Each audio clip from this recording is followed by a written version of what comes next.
Eh kasi, ang lahat ng living things nag-a-undergo ng mutation.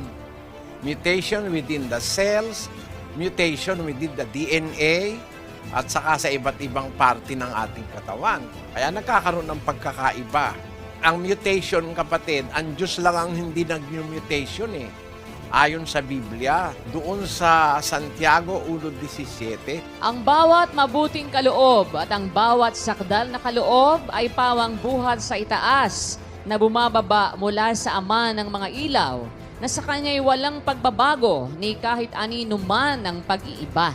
Salitang walang pagbabago, itinranslate sa Tagalog, ang nakalagay sa Greek ay paralage. Ang kahulugan ng paralage, transmutation. Only God do not transmutate. Ang Diyos lang ang hindi nagkakaroon ng paralage o nagmutate. Pati ang ibang mga living things nagmutate, hindi lang ang tao. Kaya nagkaroon ng iba-ibang klase ng dugo. Pero hindi naman marami eh. Halos 4 lang na klase ang dugo eh. Mula sa napakahaba ng istorya ng sangkatauhan, halos 4 na klase lang ang dugo. Basahin mo ito, Sis Luz. All humans and many other primates can be typed for the ABO blood group. There are 4 principal types, A, B, AB, and O. There are only 4 principal types of blood. A, B, AB, and O.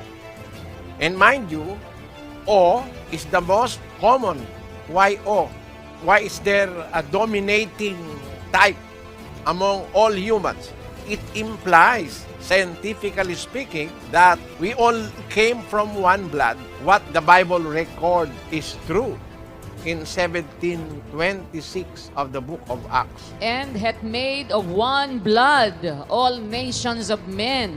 All nations of men came from one blood. The fact that there are thousands of years that have passed in human history, and up to now, there are only 4 principal blood type proves that we came only from one blood. Mutation have caused a little change to have now as far as 4 principal type